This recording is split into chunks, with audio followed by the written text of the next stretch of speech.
새벽 5시 50분 알람 소리가 울리기 전에 눈이 떠집니다. 아침부터 설레요. 오늘부터예요. 달라지기로 결심했거든요. 운동화 끈을 바짝 조입니다. 나가기 전에 차가운 물 한 컵을 벌컥벌컥 마시고 문을 열고 나섭니다. 찬 공기가 뺨을 샥 스치는데 옛날 같으면 어깨를 확 움츠릴 텐데 그 차가움이 좋음으로 느껴져요. 뭔가 살아있다는 느낌이 있습니다. 달리기를 시작했어요. 나도 런닝 크루가 됐어요. 2일이 지났습니다. 3일이 지났습니다. 몸이 점점 피곤해져 와요. 갑자기 생활 변화로 말미암아 적응하는 게 녹록지 않았습니다. 4일째가 고비예요. 알람 소리가 울립니다. 손이 반사적으로 알람을 끕니다. 변명이 시작됩니다. 3일이나 했는데 오늘은 좀 쉬자. 다시 눈을 감습니다. 어느 때보다도 이불이 이렇게 포근할 수가 없었어요. 오늘은 좀 쉬어도 돼. 3일이나 했는데 내일부터 다시 시작하면 되겠지. 하지만 내일은 다시 오지 않습니다. 늦은 아침에 눈을 뜨자마자 침대에서 스마트폰을 스크롤하기 시작해요. 누군가의 새벽 인증샷, 누군가의 아침부터 독서 감상문, 누군가의 정갈한 아침 식사 사진이 탁 보면서 느껴지는 감정은 뭐냐면 이상하게 실패한 기분이 막 몰려오는 거예요. 그러면서 내 속에 내가 나에게 말합니다. 내 삶은 왜 이 모양일까? 늘 시작은 뜨거웠습니다. 그러나 결말은 무기력했어요. 늘 시작은 마음의 결의는 대단했는데 마지막은 흐지부지 되고 맙니다. 왜 그럴까요, 여러분? 의지가 약해서일까요? 게을러서일까요? 아니면 처음부터 나는 그런 사람이었을까요? 저는 이 질문에 전혀 다른 방향의 답을 여러분들에게 제시하려고 합니다. 자, 바울이 고린도에 머물면서 로마에 있는 성도들에게 편지를 씁니다. 그게 우리가 읽고 있는 로마서 말씀이거든요. 무려 11장에 걸쳐서 단 하나의 주제를 논증하고 있어요.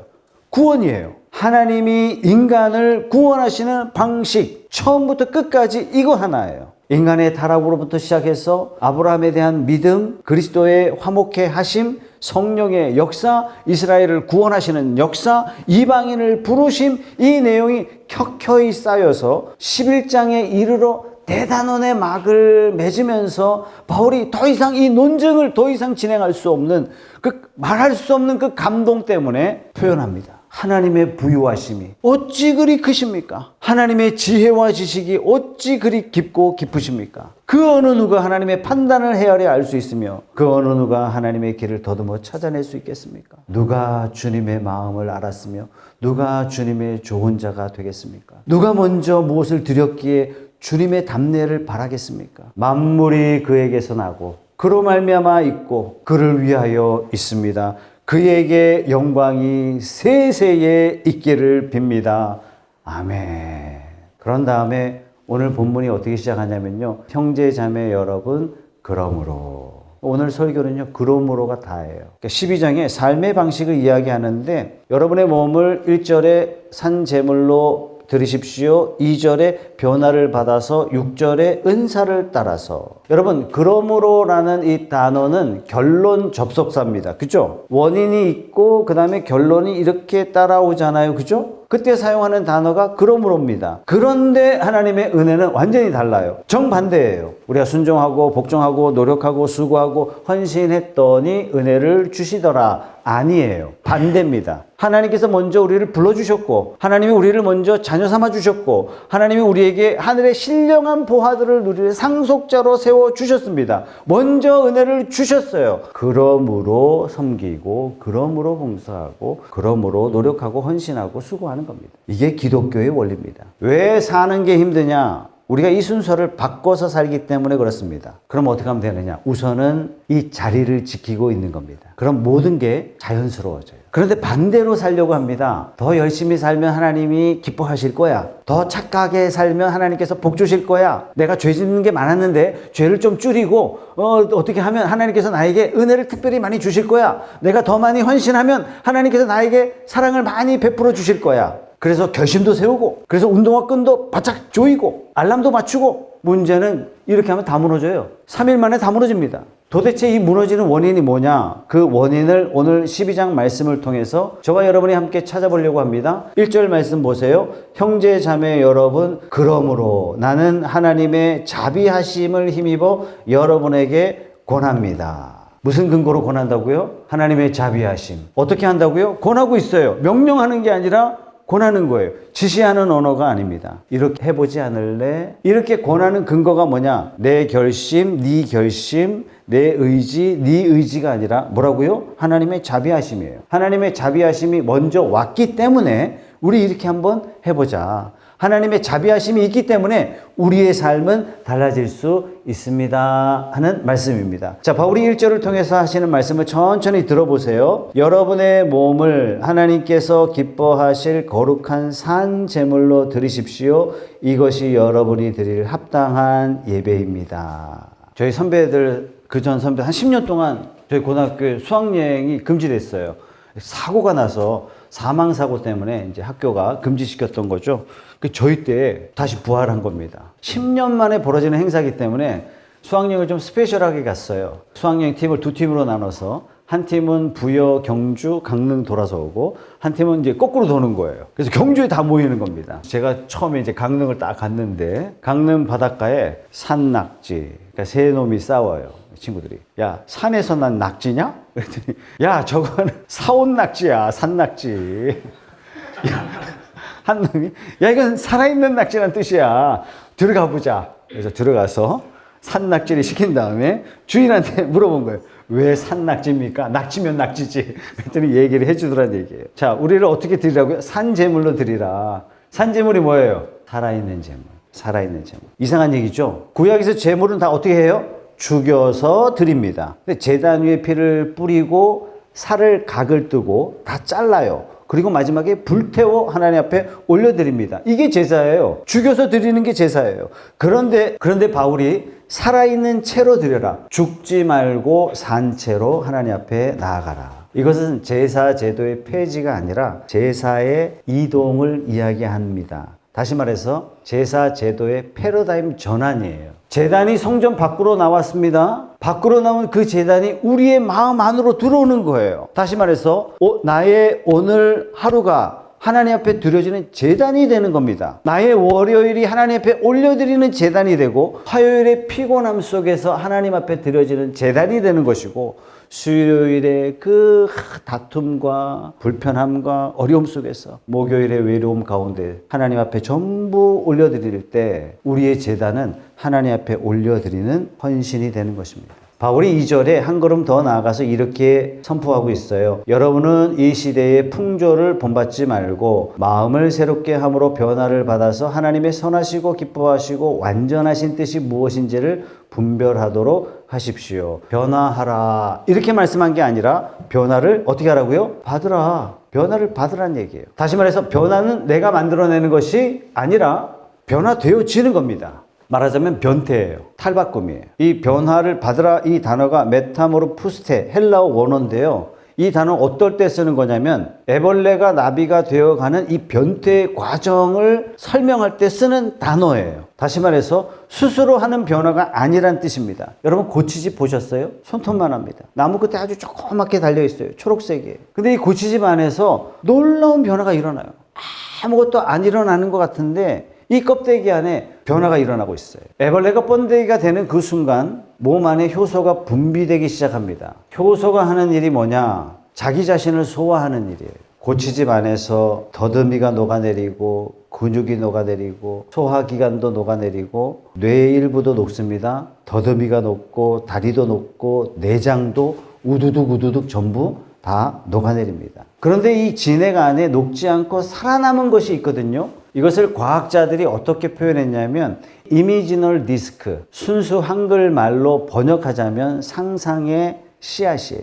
이 세포는 애벌레가 알에서 깨어날 때부터 처음부터 있었던 씨앗입니다. 애벌레로 사는 내내 억제되어 있었는데 왜? 아직 때가 아니니까. 그러다가 번데기 안에서 모든 것이 녹아내리는 바로 그 순간 이 씨앗들이 깨어나기 시작하는 거예요. 그리고 그 진액을 연료 삼아서 완전히 새로운 존재로 재조립되기 시작합니다. 날개가 자랍니다. 더듬이가 생성되기 시작해요. 겹눈이 자라기 시작해요. 결국 날 수 있는 근육까지 자라게 됩니다. 어느 날 아침 번데기 껍질이 갈라집니다. 접혀진 날개가 갈라진 껍질 사이로 탁 나와요. 접혀진 날개가 펴집니다. 바람이 살랑 불자 나비가 되어 날아갑니다. 애벌레가 이 과정에 뭘 했느냐? 나비가 되기 위해서 얼마나 노력했느냐? 얼마나 결심했느냐? 얼마나 의지를 불태웠느냐? 아무것도 하지 않았어요. 더 정확하게 표현한다면 녹아내린 것뿐입니다. 자기 자신이 완전히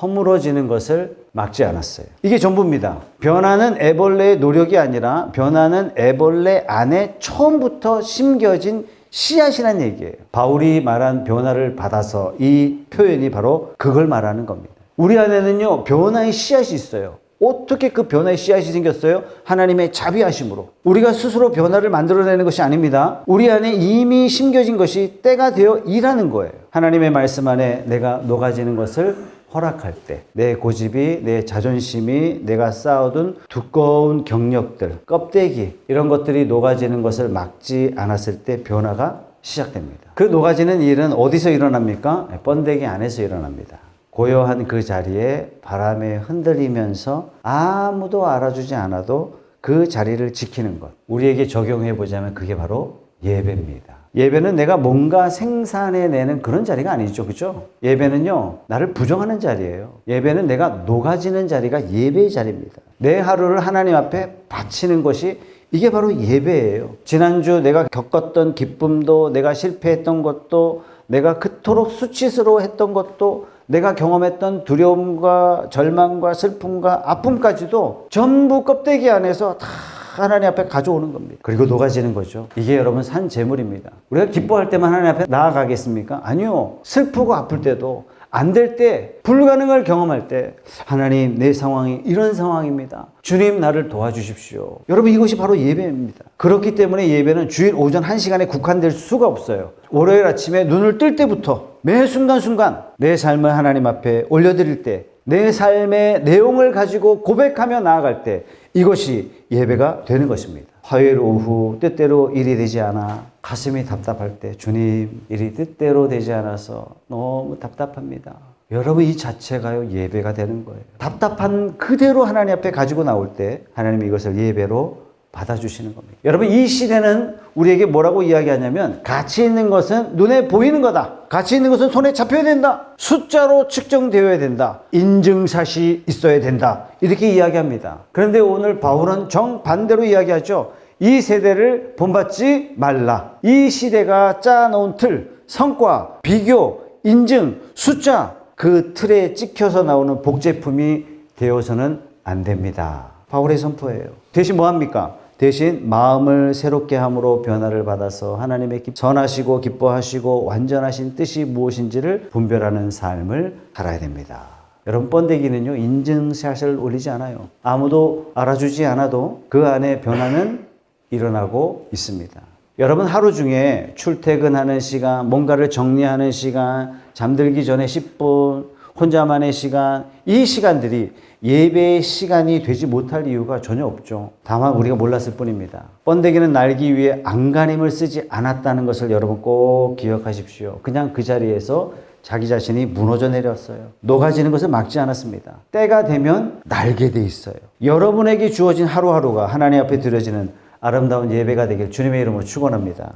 예배는 건물 안에서만 드려지는 것이 아니라 내 몸 전체, 내 삶 전체가 하나님 앞에 드려지는 것을 말합니다. 자, 바울이 3절에 잠깐만 그러면서 먼저 해결되어야 할 것이 있다라고 3절에 이렇게 선포합니다. 다 같이 한번 읽어보죠. 시작. 나는 내가 받은 은혜를 힘입어서 여러분 각 사람에게 말합니다. 여러분은 스스로 마땅히 생각해야 하는 것 이상으로 생각하지 말고 하나님께서 각 사람에게 나누어 주신 믿음의 분량대로 분수에 맞게 생각하십시오. 마땅히 생각해야 하는 것 이상으로 생각하지 말고, 교만하지 말라 쯤으로 보신다면 절반밖에 못 본 겁니다. 양쪽 다를 이야기하는 겁니다. 나를 실제보다 높이는 거, 교만이죠. 나를 실제보다 낮추는 거, 뭐예요? 열등감이죠. 그죠? 그래서 많은 학자들이 뭐라 그래요? 열등감과 우월감은 똑같은 거다. 이렇게 말하는 학자들도 있을 정도잖아요. 누군가와 비교해서 내가 위에 있다 생각될 때 우월감이 생기고 막 교만한 마음이 생기죠. 반대로 내가 저 사람보다 좀 못하다 이런 생각이 들 때 자기를 학대하고 싶은 마음, 자기 혐오, 열등감 발생합니다. 그래서 자기 혐오와 열등감은요, 정반대처럼 보이지만 사실은 같은 거예요. 그 근본 원인은 뭐냐? 타인의 시선으로 나의 기준으로 삼을 때 이런 일들이 발생합니다. 그런데 바울은 전혀 다른 기준을 제시하고 있죠. 하나님께서 각 사람에게 나누어 주신 믿음의 분량대로 분수에 맞게 생각하십시오. 자, 기준이 남의 시선이 아니라 하나님께서 나에게 주신 내 기준이에요. 기준이 바뀌는 순간 비교라는 열등감, 비교라는 우월감이라는 감옥에서 우리는 빠져나올 수가 있는 겁니다. 물론 이건 쉬운 일은 아닙니다. 우리는 태어날 때부터 비교 속에서 자라왔어요. 옆집에는 우리 늘 그렇게 살아왔단 말이죠. 그래서 우리 주변에 비교가 가득 차 있는 그런 삶 가운데 우리는 살고 있습니다. 우리 어떻게 성공하려고 그래요? 저놈보다는 성공하려고 전부 다 비교해요. 그죠? 1867년 도스토옙스키가 자기 친구에게 편지를 하나 써요.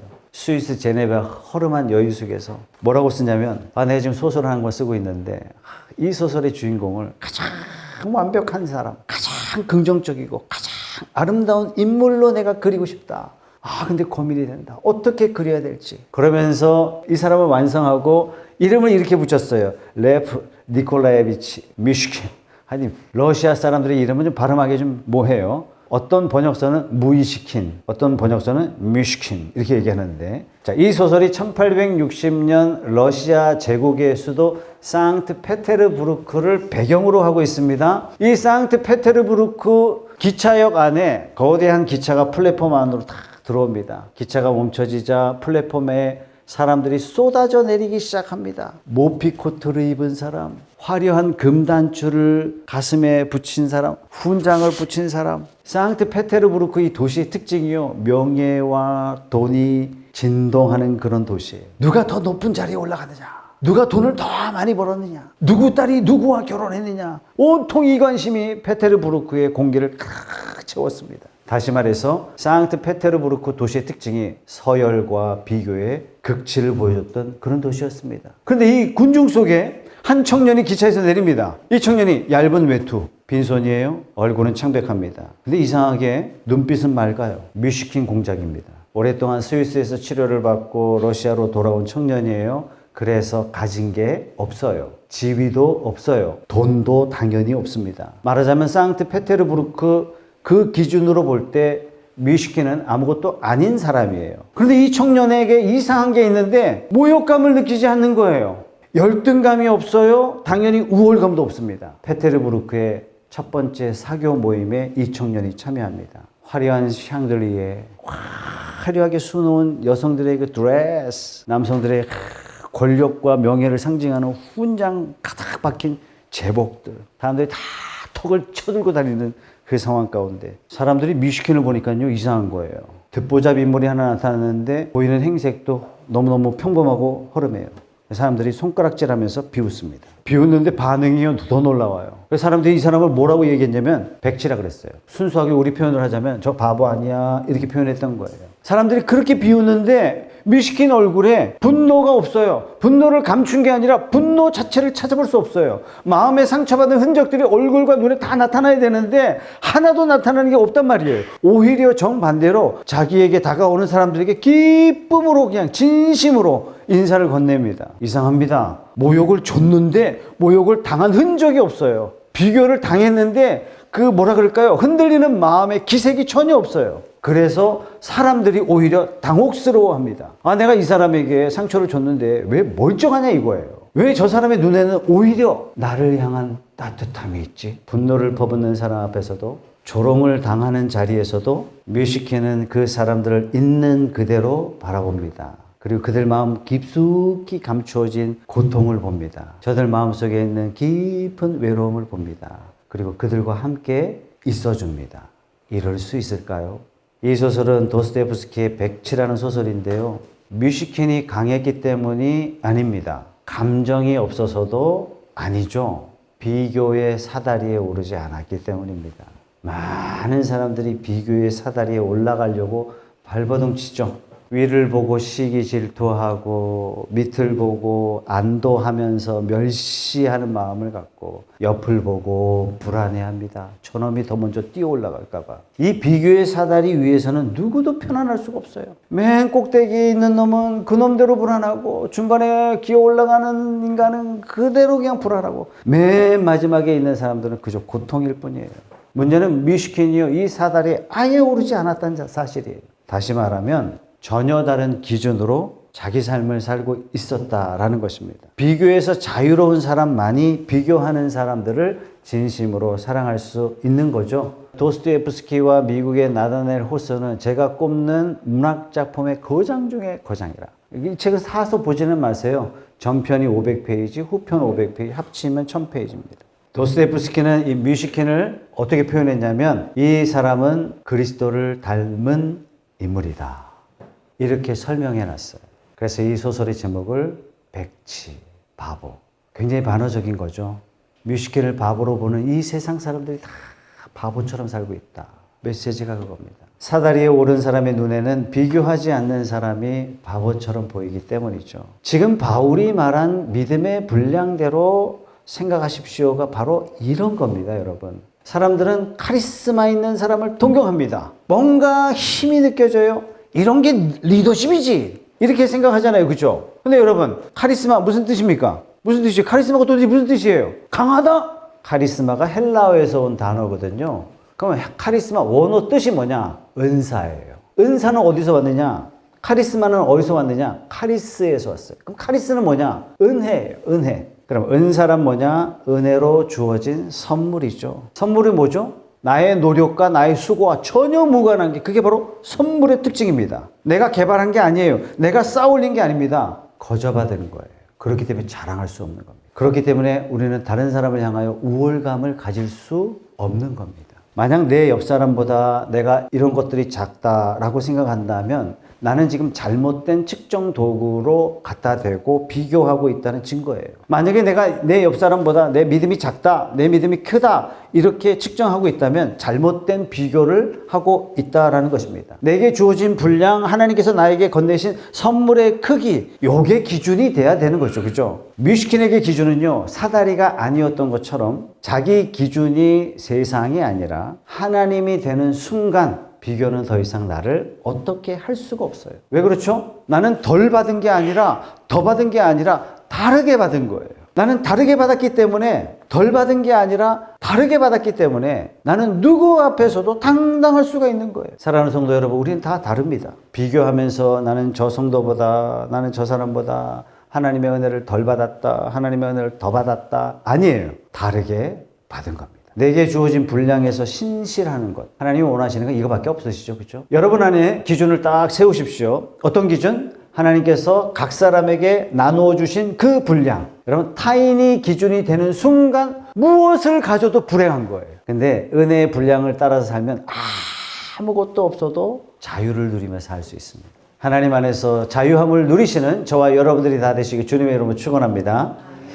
우리 시작하면서요, 나는 변하고 싶은데 왜 변화가 없느냐. 그 첫 번째로 여러분들에게 드린 말씀이 변화는 내가 만드는 것이 아닙니다. 뭐 하면 돼요? 우리는 말씀 안에 머물러 있기만 하면 돼요. 말씀 안에 내가 녹아져 내리기만 하면 됩니다. 녹아져 내리는 이 과정이 뭐라고요? 이게 바로 예배입니다. 그러면 되는 거예요. 머물면 되는 겁니다. 두 번째, 비교의 기준을 바꾸는 겁니다. 내 옆 사람이 아니라 내게 부어주신 은혜의 분량이 내 기준이 될 때 나는 자유할 수가 있어요. 그럼 변화될 수 있습니다. 자, 세 번째, 이번에는 바울이 굉장히 불편한 이야기를 합니다. 4절, 5절인데요. 다 같이 한번 읽어보겠습니다. 시작. 한 몸에 많은 지체가 있으나 그 지체들이 다 같은 일을 하는 것이 아닙니다. 이와 같이 우리도 여럿이지만 그리스도 안에서 한 몸을 이루고 있으며 각 사람은 서로 지체입니다.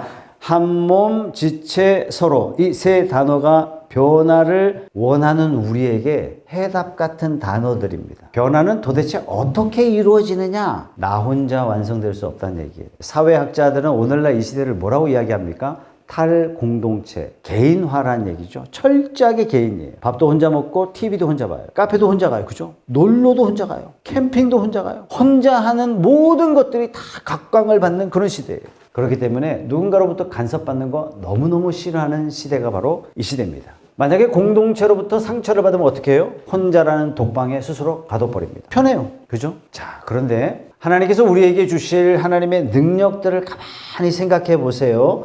6절부터 8절까지가 나오는데 이 능력들이 어떨 때 나타나는가 한번 생각해 보세요. 6절 하나님께서 우리에게 주신 은혜를 따라 우리는 저마다 다른 신령한 선물을 가지고 있습니다. 가령 그것이 예언이면 믿음의 정도에 맞게 예언할 것이요. 예언이 하나 나오네요. 7절 섬기는 일이면 섬김이 나오네요. 섬기는 일에 힘써야 합니다. 또 가르치는 사람이면 가르치는 일에 예언, 섬김, 가르침. 8절 권면하는 사람이면 권면이 나오네요. 그죠? 권면. 5번째 나누어주는 사람은 순수한 마음으로, 지도하는 사람은 열성으로, 자선 베푸는 사람은 기쁜 마음으로 해야 합니다. 7가지 은사가 나오는데 가만히 생각해 보면 이 은사들의 공통점이 하나 있습니다. 혼자서는 작동이 안 돼요. 공동체 안에 있을 때 이 은사가 발현된단 말이에요. 다시 말해서 하나님의 은사를 주실 때 애초에 나만을 위하여 주신 은사가 아니라 공동체를 위하여 나를 통해서 주신 은사다라는 것입니다. 다시 말해서 철저하게 관계 안에서만 은사는 나타납니다. 그래서 바울이 지체라는 단어를 했어요. 죄송한 말을 하겠습니다. 우리는 다 지체로 되어 있어요. 성도들 중에 어떤 사람은 손의 역할을 해요. 어떤 사람은 발의 역할을 하고, 어떤 사람은 코의 역할을 하고, 어떤 사람은 눈의 역할을 하고, 어떤 사람은 입의 역할을 하고, 어떤 사람은 보이지 않지만 오장육부의 역할을 하시는 분들도 있습니다. 이 지체들은요, 몸에서 떨어지는 그 순간 사망입니다. 떨어지는 순간 그 기능을 할 수가 없어요. 서로 지체가 되어 연결되어 있을 때 기능을 감당할 수가 있죠. 그래서 나를 완성할 수 있는 곳은 어디냐? 공동체예요. 철저하게 공동체예요. 그래서 저는 조금 심하게 이야기해서 나 교회 안 다녀? 혼자 신앙생활 할게. 그 사람은 아웃이에요. 제가 아웃 그러는 게 아닙니다. 그냥 아웃이에요. 왜? 하나님이 그렇게 설계하셨기 때문에 그렇습니다. 음악의 종류로 보면 이게 재즈 같은 거거든요. 여러분 화면에 보시는 게 뉴욕의 유명한 재즈 카페 그림인데요. 이 재즈의 특징이 색스폰이 먼저 소리를 촥 냅니다. 낮고 짧은 힘이 공기를 촥 가르면서 나오죠. 피아노가 응답합니다. 짧고 날카로운 음절로 피아노가 탁탁탁 맞춰줘요. 드럼이 탁탁탁 끼어듭니다. 베이스가 조용히 끼어듭니다. 음악의 바닥을 깔아주죠. 이번에는 색스폰 소리가 좀 달라지죠. 색스폰이 12음절로 쫙 하면 피아노가 그 반응을 하는데 마치 대화하듯이 반응을 해요. 알았어. 그래? 그러면서 음악이 간단 말이죠. 악보가 없어요. 정해진 규칙이 없어요. 본격적으로 연주가 되는데 그 재즈 카페에 어떤 슬픈 감정을 가지고 있는 사람이 재즈 카페에 혼자 왔어요. 슬픈 감정을 다 토해냅니다. 본인이 위로받고 가요. 어떤 사람이 기뻐서 와요. 기뻐서 막 손가락을 막 튕겨가면서 막 재즈의 몸에 막 선율의 몸을 맡기면서 자기 기쁨을 표출합니다. 놀라운 것은 똑같은 음악인데 슬픈 감정 그대로, 외로운 감정 그대로, 기쁜 감정 그대로 하모니죠. 그래서 재즈를 뭐라고 이야기하냐면 call and response, 부르고 응답하는. 재즈는 대화하는 음악이다. 이렇게 이야기를 합니다. 바울이 말하는 교회는 어떤 교회냐? 재즈 카페 같은 교회예요. 정해진 대로 멋지고 웅장한 음악을 만들어내는 앙상블이 교회가 아니에요. 다 서로 다른 악기, 다 서로 다른 소리예요. 근데 소리를 들으면서 응답하는 거예요. 들으면서. 그리고 함께 하나님을 향해서 즉흥적인 대화를 나누어가는 공동체. 이것이 교회란 얘기예요. 내 은사가 깨어나려면 내 은사를 필요로 하는 누군가가 있어야 돼요. 누군가가. 나 혼자서는 안 된다는 얘기예요.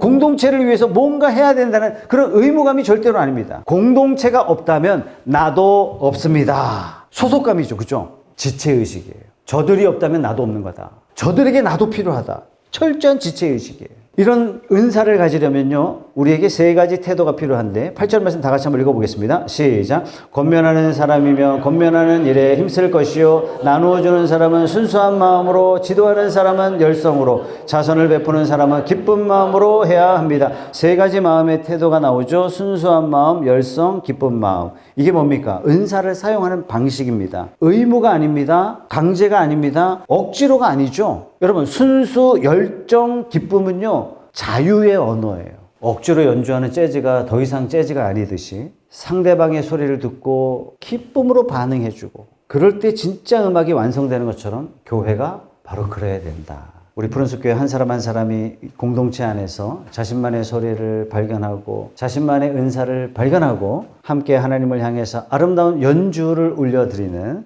재즈 음악 같은 그런 교회가 되기를 주님의 이름으로 축원합니다.